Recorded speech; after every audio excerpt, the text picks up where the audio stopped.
For the 95th time, it is homecoming at Penn State as the Nittany Lions get ready for Northwestern. And call off the search party, Penn State has found the rushing attack. We're going to talk about the complete domination of the line of scrimmage for Penn State coming up. And you got somebody new right next to you, Steve.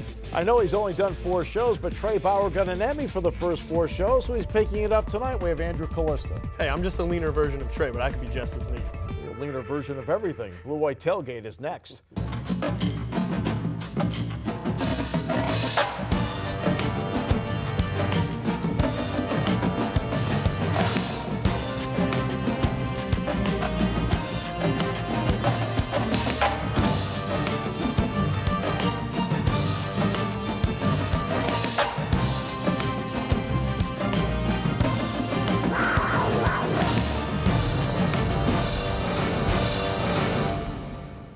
And we welcome you to Blue White Tailgate. Leaner version over here, Todd Sadowski over here, Steve Jones in the middle. Great to have you with us. It's a 4-0 football team right now, Todd. What have we learned about this team so far? What we learned is that Andrew's seat is farther away from me than the amount of rushing yards that Penn State's defense gave. I think it might be a 5-yard walk over to Andrew. They gave up 3 rushing yards. We are finding out that this is not only a good Penn State defense, possibly an elite defense. We're going to find out as they hit the Big Ten schedule. But so far, wow, the numbers are really impressive. Really good.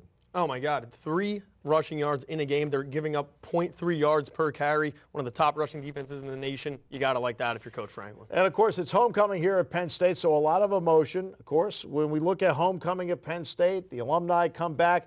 But the football game is the focal point, which gets us to Frankly Speaking, presented by Blaze Alexander Family of Dealerships, and offensive tackle, the redshirt freshman, Andrew Nelson. Excited to play in my first homecoming game at Beaver Stadium, but I'm definitely taking the attitude that Coach Franklin's kind of indwelled in us, which is that each game that you have that week is the most important game on the schedule. He always says it's the only game on the schedule and that we need to go 1-0 that week. So this game is no more important than any of the other ones, no more important than any of those to come. You know what's interesting about this team? They're 4-0, and they don't project swagger. Yeah, absolutely. What, second youngest team in the nation, one of the youngest teams. They're already interviewing redshirt freshmen out there. And Coach Franklin, he says he watches everything, he reads everything. Yeah. The guys are really starting to sound like Coach Franklin. He's got to love to hear the message that Andrew Nelson just gave us, that they're taking it one game at a time. And they're winning games in very different ways. They're winning them close games, and it was nice to see them take an inferior UMass team and put them in their place and really just handle them in the trenches at the line of scrimmage, is just all over the place. And in the next 1-0 game, this is an important one. Oh, and it's homecoming. You want to come out, you want to give your alumni something to cheer about. A couple games against Northwestern over the last couple years, they've kind of had some freaky starts. 2010, down 21-0, McGloin, he started the comeback. 2012, that year as well, McGloin had the fourth quarter comeback. So a lot of freaky things could happen against Northwestern. It's just that type of team. And for James Franklin, he and his staff, they've at least prepped for Northwestern before when they've been at Vanderbilt. What about the advantage of that? Yeah, I don't think there's any doubt that having history with people, with teams, with coaching staff, with players and things like that, there comes a little bit of a comfort level there or an understanding. I don't know if one game really does that, but it's better than none. Yeah, I don't think there's any doubt about that. I think playing at home when you're at a place like Penn State, really gives us an advantage. And he talked about the crowd being huge because they run no huddle at the line of scrimmage. Yeah, absolutely. They're up to almost 100,000 in attendance from the last game. I think it's going to go over 100,000 for homecoming. And he made a public appeal. We need you guys. We need the fans to get loud and disrupt this Northwestern offense. I think Penn State's defense is going to do a pretty good job of disrupting them as well, but he wants the crowd to help in that. This past Tuesday was a very special day in the Penn State family. It was the 91st birthday of Fran Fisher. Without question, a Penn State treasure, someone that every broadcaster should try to emulate as to how he went about his work, how he went about his business, how he interacted with the fans, and how passionate he was about and continues to be about Penn State football. So from us to you, happy birthday to a Penn State treasure, Fran Fisher. And now we get to Upon Further Review with our esteemed colleague. Let me digress a moment. The 1994 Penn State football season marked my return to the radio booth. I made more comebacks than Zsa Zsa Gabor. Now, that was 12 years after I did the 1983 Sugar Bowl game, 6 years after I had retired from the university. Bill Zimfer, a real pro, was the play-by-play guy in prior years, and he got the Miami Dolphins radio job. At the last minute, the Miami brass told Bill he couldn't do both jobs, and that prompted the Penn State brass to make a trip to the rest home to find old Fran. My dear friend and broadcast analyst George Paterno convinced me it was like riding a bicycle. He was wrong, by the way. It was a memorable, undefeated year, of course, including a 45-17 win over this week's opponent, Northwestern. And that put the Nittany Lions 10-0. Tailback Kajana Carter had already established himself as one of Penn State's all-time great running backs. He needed no exclamation point, but just in case, he averaged almost 14 yards a carry, scored 3 touchdowns in limited action. A Joe Paterno observation after the game was kinda un-Paterno-like. He said something like, "I don't know who can beat us." Gary Barnett was the Wildcat coach, and ultimately it became Pat Fitzgerald. Many times in subsequent years, Coach Paterno stated publicly that he had a lot of respect for Fitzgerald, both as a coach and a person. And that naturally spearheaded the question, will Pat Fitzgerald become the successor to Joe Paterno? For the WHVL Blue White Tailgate Show, this has been Upon Further Review. I'm Fran Fisher. As always, Fran, tremendous.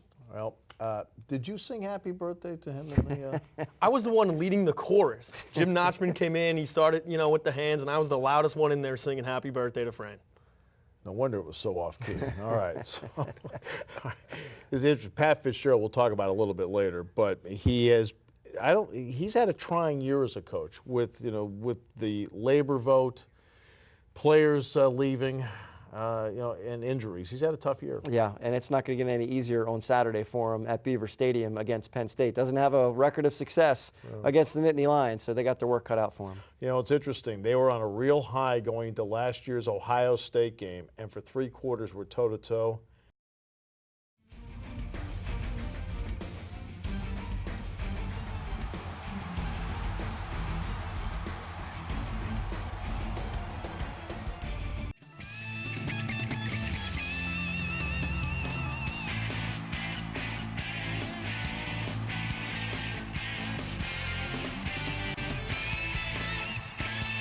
One running play after another. And the Nittany Lions able to get the job done on the ground last week to the tune of 228 yards, which gets us to the Stocker Chevrolet Drive of the Game, brought to you by Stocker Chevrolet, located on the Bennett Pike across from the Nittany Mall.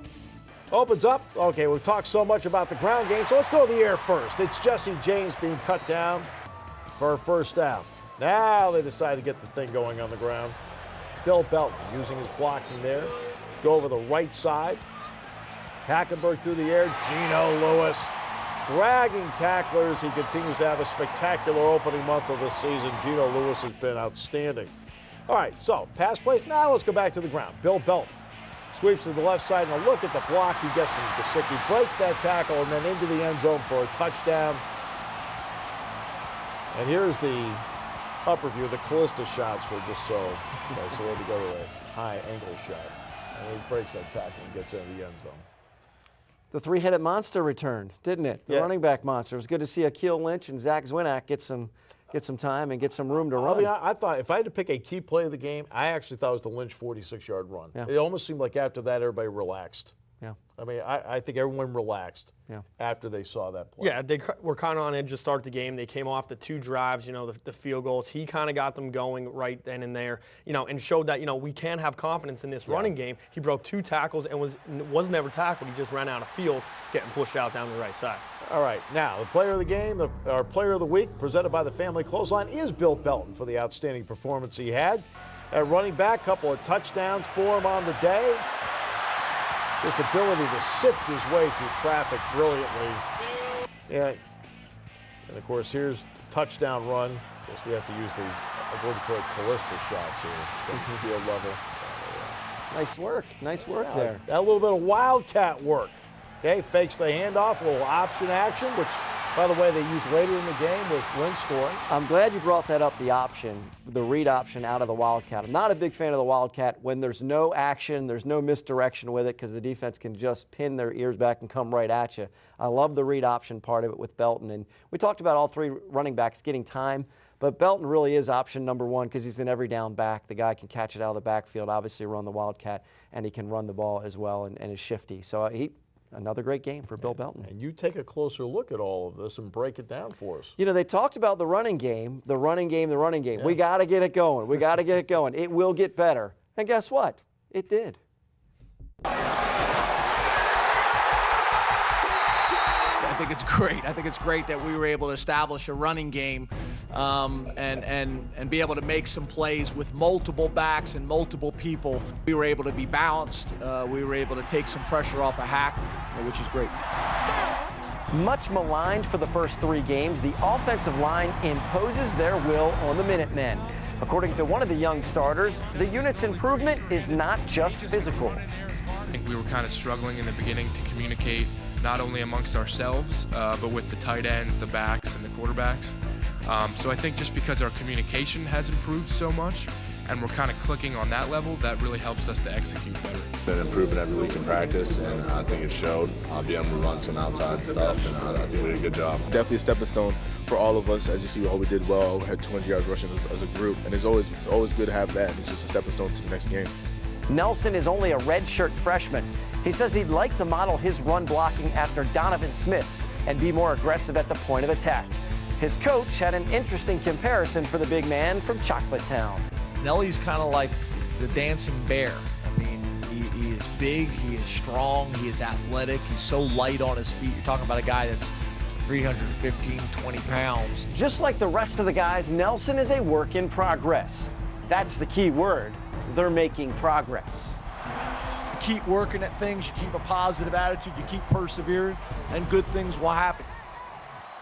Good things certainly happened for them against UMass. And what I like, guys, about the way that they handled the ground game, Akeel Lynch said it, they put it on themselves, the running backs. It wasn't everybody's talking about the offensive line, but the players and the team, they're not blaming the offensive line for some of the concerns. The running backs looked at themselves, the offensive line, everybody's taking responsibility and everybody's trying to work and fix the issue. Tight ends, and not only that, when I talked to the running backs, I talked to Bill Belton and Akeel Lynch on Sunday, they both said, hey, look, patience, very important to set up blocks.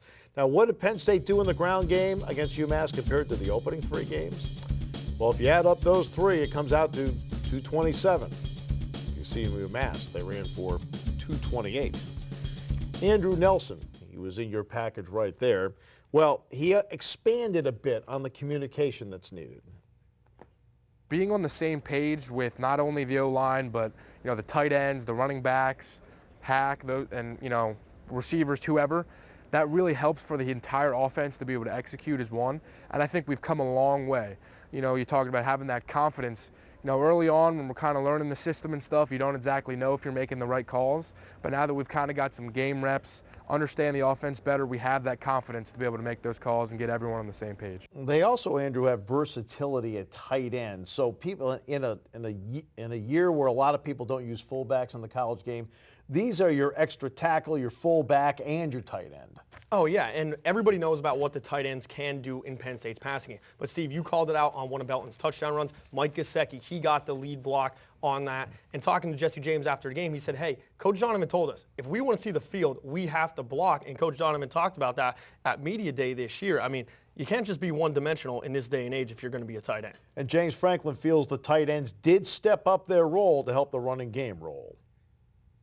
Those things on the edge really come down to your tight ends. And I think the tight ends made some improvements this week in practice. So now maybe your run game isn't as predictable, so it's not just the downhill stuff. You're able to get the ball on the edge of the defense a little bit more.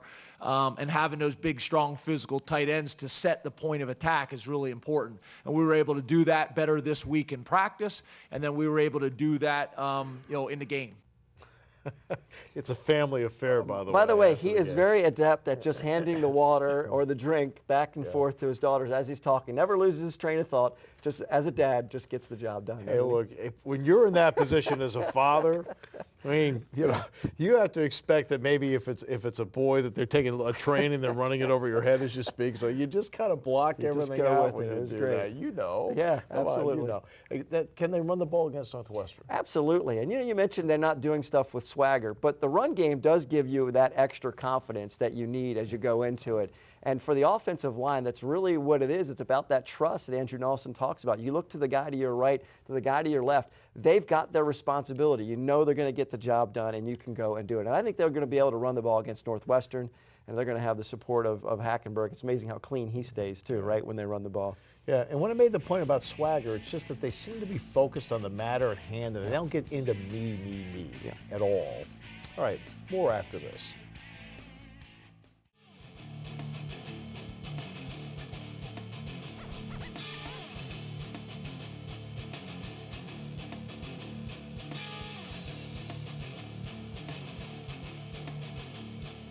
Well, over the last 49 seasons at Penn State, for the most part, with a couple of exceptions, defense.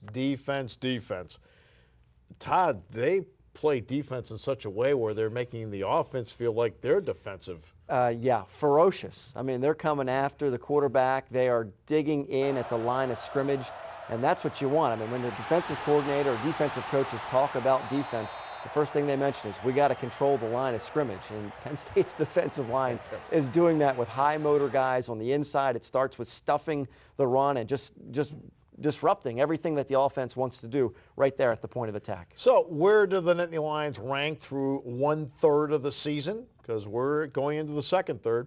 Rush defense, #1 in the country. Scoring defense, that's the big one, 6. You can be #1 in everything else. If you're not #1 in scoring defense or the top 10, you're not doing a job. Red zone defense, 8. Total defense, 10th. And Andrew Callista, you take a closer look at how this operation runs. Well, we just saw the numbers and where they rank in the NCAA. Coach Shoup has his guys giving up only 270 yards total in the game, and he has them playing as one hungry pride. It's just a mindset like we just have to attack, and everybody has to do their job.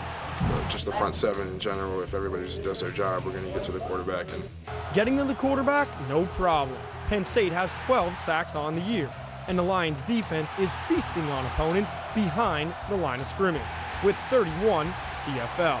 And it all starts with the front four. Yeah, just a lot of line movements and blitzes and, just moving around so the offense can't get comfortable. They're taking up gaps and keeping all the second-level guys free. Definitely. You can watch the whole game. I mean, we're pretty much just cleaning up. Those guys are in the backfield just making stuff, turning it out, turning it in, and we're just there to clean it up. Linebackers roaming free at Penn State, always a good thing, which is allowing some stars to come up and make big stops.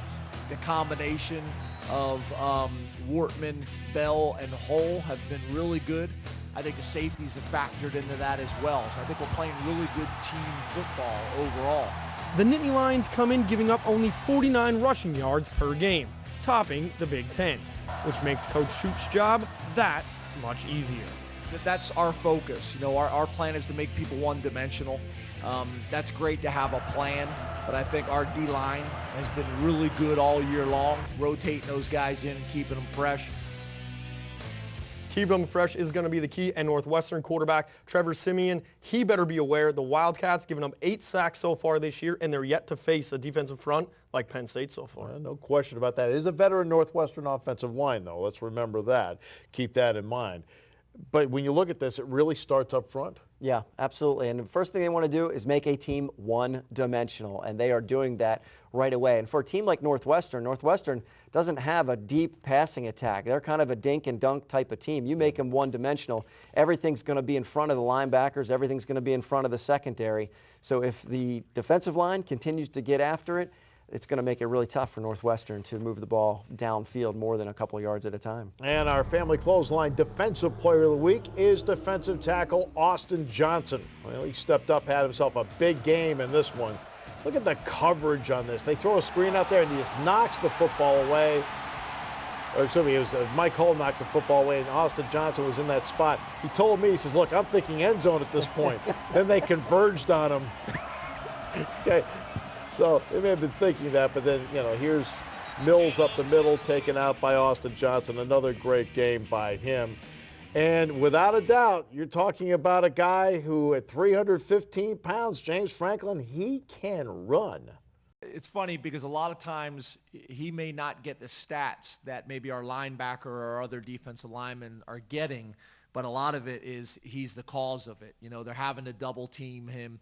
You know, he's 6'3", 6'4", 315 pounds. You know, probably the most athletic, 315-pound guy I've been around. Yeah, no question about that. He is all of that and more. And again, this is where it starts. If you can get pressure with 4, you can unleash the hounds with 7. Sometimes the numbers do lie, right? He's not getting all the tackles, not getting all the sacks, but as Coach Franklin made sure to mention, he should be getting the lion's share of the credit because it all starts with those guys up front. Keeps the linebackers clean. It gets them a good look at what's going on. And Austin Johnson, man, he is just, Andrew, he is just he on the exceeding hands team? expectations. A big guy going down there and picking the football up among a crowd. I mean, we could put him on the front line and on onside kick formation. Well, let's take a look at that one more time, as a matter of fact. That's our hit of the week. Mike Hull and Anthony Zettel combined to give Austin Johnson a chance to pick up that ball and run. There's some green. Nah, the green closed up. Didn't even think about falling on it. But look at the hit. Zettel and Hull. Hull underneath it. Zettel, bang. And there's picked up. And, yeah, those two guys, they're loving it. You love how they're playing right now. He did tell me he's going to work with Tyrell Barney, get a little bit of a I'm hungry dance on his sack. He said we got to work with him. He's got to have better footwork. One thing they have to do, though, is they're going to have to make sure that they deal with the up-tempo offense of Northwestern. Well, one of the things we saw with Penn State is they got in a lot of guys. Coach Franklin has talked about it. We want to play as many guys as we can. When you have an up-tempo offense, they're trying to keep the guys on the field for Penn State. So it'll be interesting to see how they handle substitutions as well, because a big deal for Penn State is keeping the guys fresh. Now, the secondary, of course, of Northwestern is something that also was a concern for James Franklin. There was a few times during the game we didn't get caught, but where the corner was playing cover 2 and the safety was rolling back to the middle of the field to play cover 3, that could have been a huge play. So we just got to make sure we're coordinated there. And I think we can challenge a little bit more of the routes. We got some DBs that can run, so I think they can challenge a little bit more of the routes. And challenge the routes. That means maybe jumping a route and taking it the other way. Recruiting's coming up next, and Nittany Lion great Kyle Brady will join us as we continue on Blue White Tailgate presented by Coors Light after this. Babyface Nelson. I don't know, actually. That's the first time I've heard that one. That's the first time you've heard that? That's the first time I've heard that. I've heard like 5 people on the team actually have heard you. Really? Yeah, maybe. I mean, I do kind of have a baby face. I've been working on this beard a little bit, but not much is coming in, so. Surprising even Andrew Nelson. So he's a dancing bear, and he's also Babyface Nelson. Andrew Nelson, the star of Blue White Tailgate this week. Well, it is now the recruiting segment. Welcome back. Central PA Dock and Door, the sponsors of this segment, and Andrew Callista with me. And how about Andrew Nelson? He's like a co-star, co-host of the show. I know. Week, right? I couldn't stop laughing when he was like, I got to get some facial hair going. And I have the same problem, But the Babyface Nelson, he loved it. He loved it. I can't believe he hasn't heard it before. He's part of the youth movement out there. Redshirt freshman on the offensive line he's playing. So, okay, look, it's a slower part of the season with recruiting because it is during the season. But they are making some headway, moving up in the rankings, aren't they? Yeah, the Daquan Kelly commitment last week bumped them up in the rankings as we take a look at the 2015 Rivals.com rankings. Number 6 behind, of course, Alabama, might as well be a pro team, semi-pro team, Clemson, Georgia, and Florida State and Kelly. The first commitment since August 8th when they got the cornerback, John Reed, out of Philadelphia. Coach, what were you doing? Okay, well, look, here's the point to make, though, all right? You mentioned those schools. They're not on the schedule. We're number 1 in the Big Ten when it comes to recruiting for Penn State. So they're leading the Big Ten in the recruiting rankings, which is really important. Obviously, they're trailing a couple other schools, but they can still make some headway with that. All right, 20 guys in the class, 2015, making a contribution. And we talked about all the guys that are getting playing time, and certainly Coach Franklin knows that's important when it comes to the recruiting trail.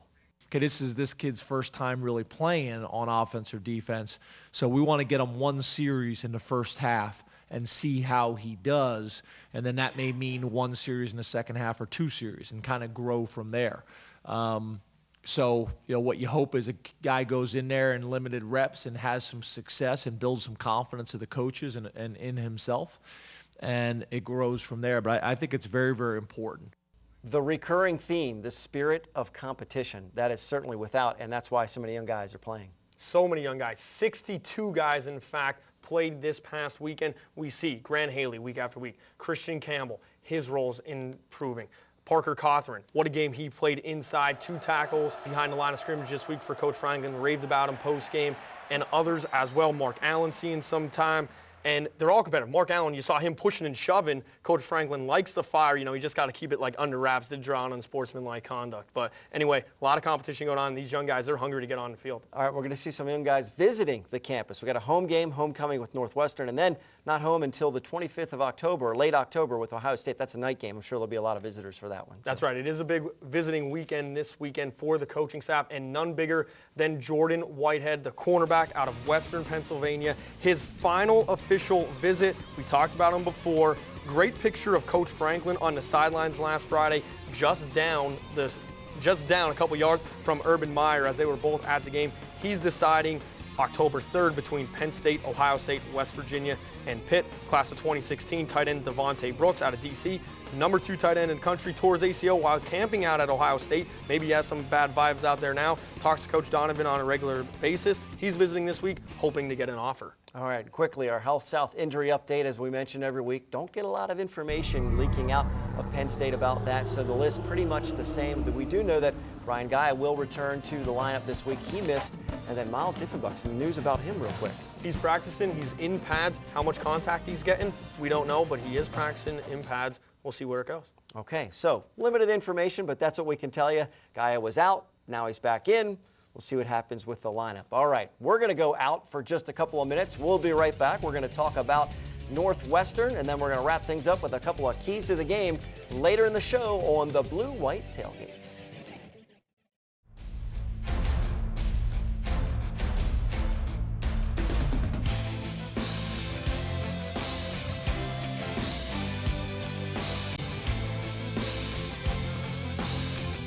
Yes, go back to 1994. We saw Kyle Brady making catches, and we saw Keith Olsemer throw a block at the end on the Milne touchdown at Illinois. Kyle Brady, we welcome you. Great to have you with us. Great to be with you guys.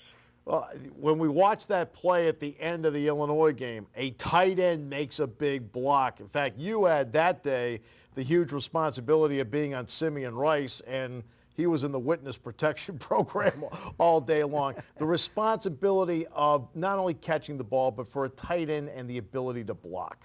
Well, it's a huge responsibility. I mean, if you look at a tight end, even if he's highly involved in the pass game, let's say getting 6 catches a game, that accounts for so little of his actual work. If you have a successful offensive day, you might be on the field for 75, maybe even 80 plays. So that's a small percentage, a small fraction of his overall body of work. So I always took it very seriously and took it upon myself to be as good a blocker as I possibly could, because that was the majority of what you're doing out there, whether in pass protection or even more importantly, oftentimes in the running game. You were a key element in the success of what your team was going to be able to do on the ground.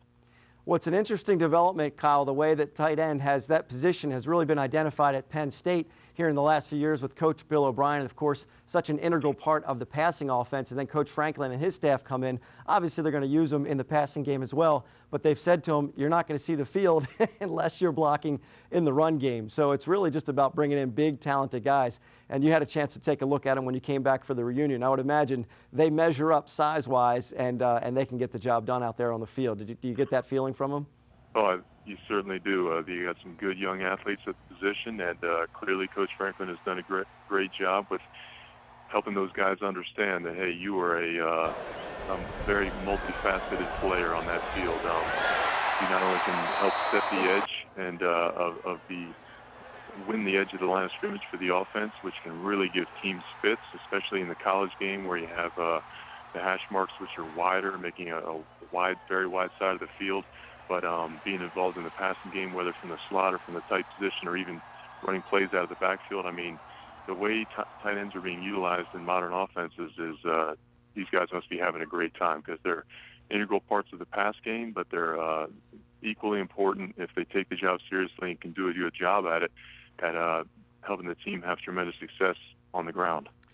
Kyle, of course, when you played, you're normally right off the hip of the tackle. Today, as you mentioned, the evolution of the tight end, they're split out.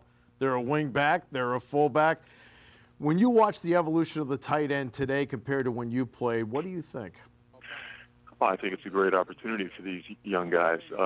Any young athlete that, let's say, is going to be in that sized range of between 6'2" and 6'6", and between 230 and 260, 270 pounds on the bigger end, I would imagine someone would be slobbering for the opportunity to play the tight end position, as you mentioned, based on the way the position has changed through the years. It's such a versatile position. It's a place you can be playing out of the backfield and be involved in the pass protections, even catching balls out of the backfield. You can be used sometimes like an offensive guard in pulling and trapping type schemes against defensive ends and linebackers. And you can also get some glory and be out there in the slot catching balls, maybe even split catching balls and from the tight position. So there's so much variety in it, and it's a position that really involves so many skills that some of the best athletes, the most versatile players on the team, can be guys that can take part in big ways in the offensive overall plan and approach. Now, Kyle, you graduated from Cedar Cliff High School. Adam Brenneman, also a Cedar Cliff grad on the roster. A couple of these guys, obviously, they're highly rated prospects, some of the best tight ends in the country coming to Penn State. You made that move from Friday nights to Saturday afternoons to Sundays. These guys may have aspirations of doing that. What does it take to make that transition from Fridays to Saturdays to Sundays, and how you evolve as a football player to make a living at it?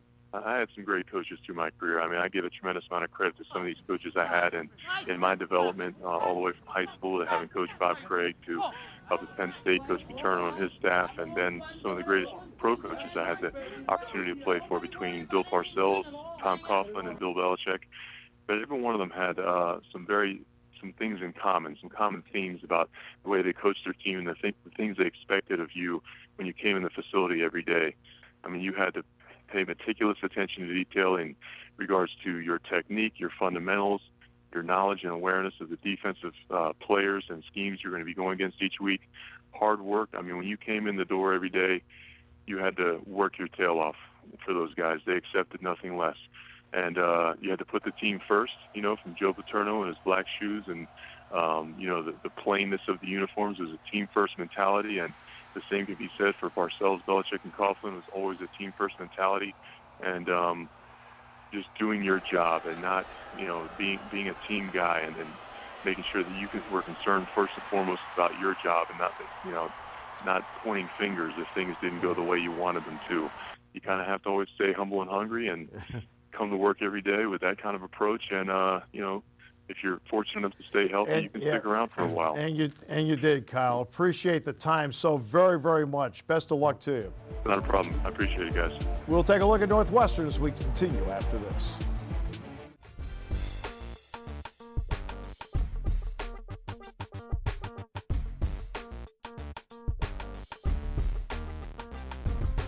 Northwestern 1-2 on the season after beating Western Illinois last Saturday 24-7 at Ryan Field. Pat Fitzgerald in his 9th year as the head coach of the Cats. Let's take a look at the Pat Fitzgerald file. You know what?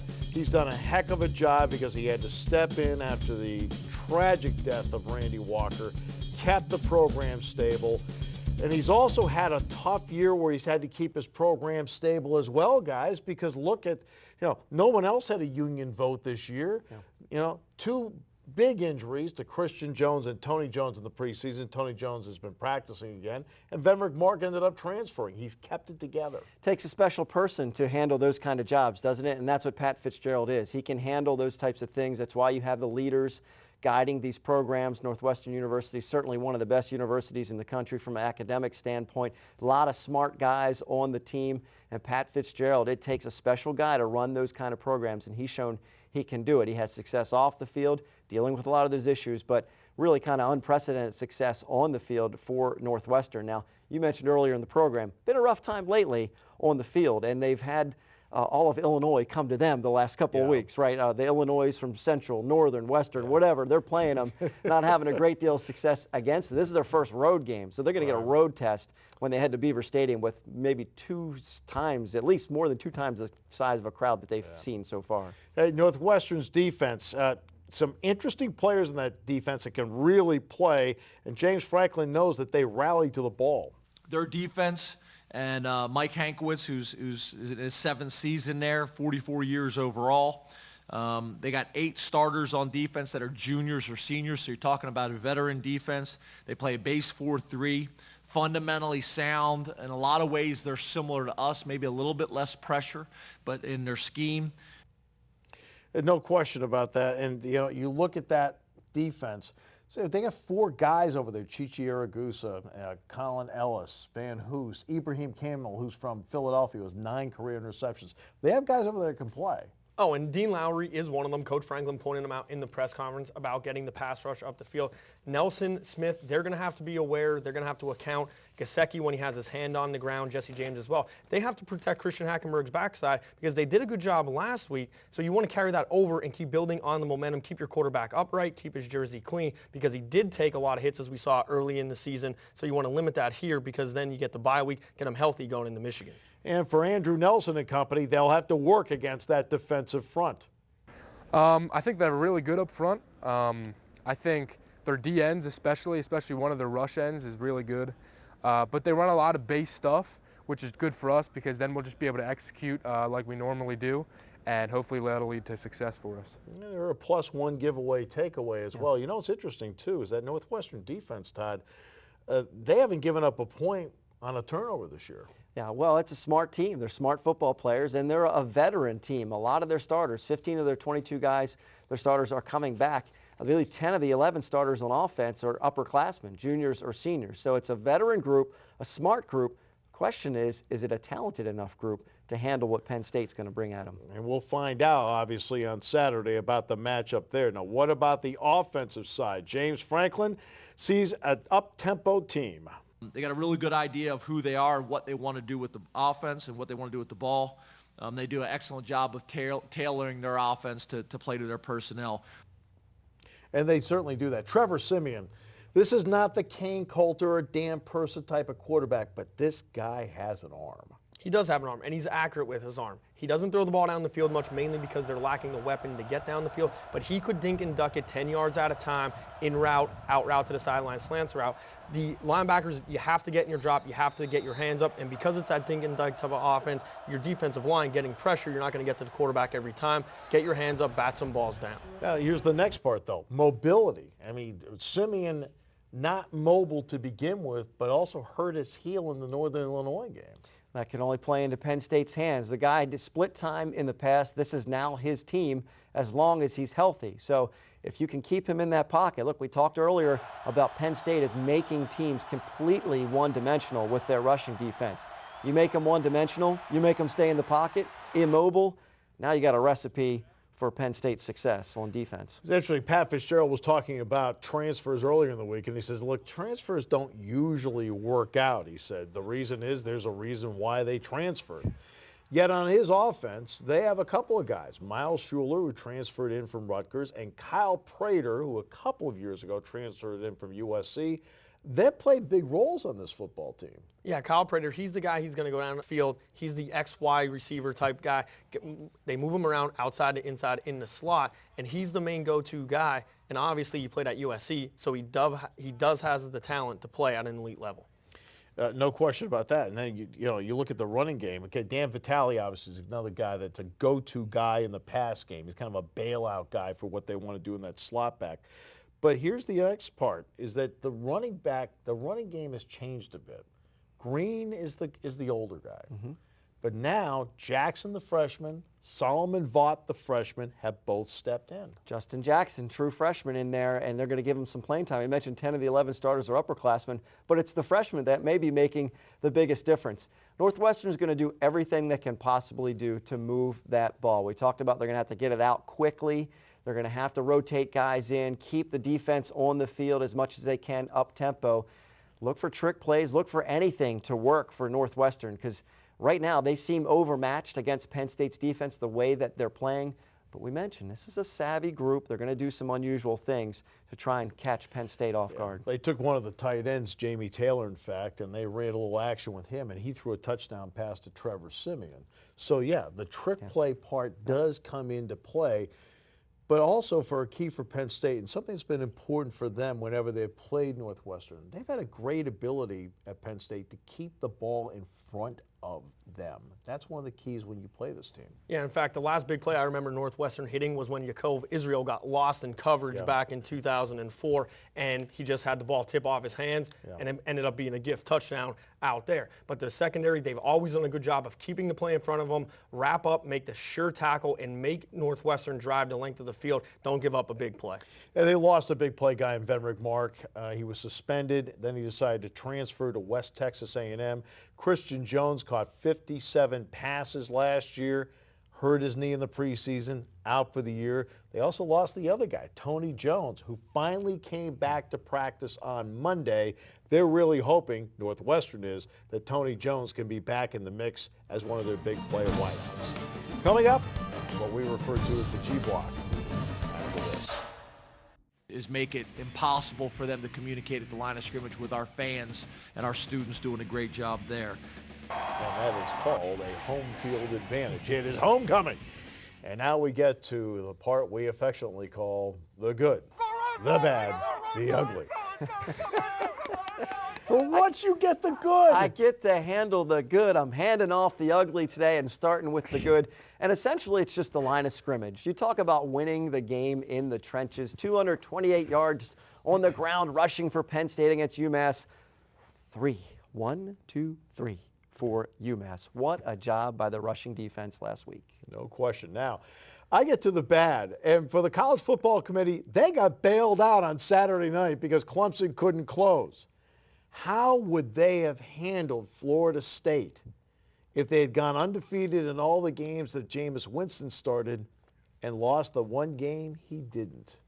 They don't have to worry about that now. And now we transition into you with Florida State. So I get to, give Todd a break from the ugly. Do I look ugly? No. A lot of people would say I'm the best looking guy on set, at least the way I dress out here today. But the ugly, Jimbo Fisher, you're the head coach of a defending national championship football team, and you don't know your number one player is getting dressed before the game? Where's the institutional control down at Florida State? That sounds like a culture problem and enabling Jameis Winston to do what he wants. Furniture, by the way, presented by Aaron's Goodwill in your suits. All right, let's get to around the top 25. You're the one that said you're best dressed. Around the top 25, Florida State's at NC State, Tennessee, Georgia.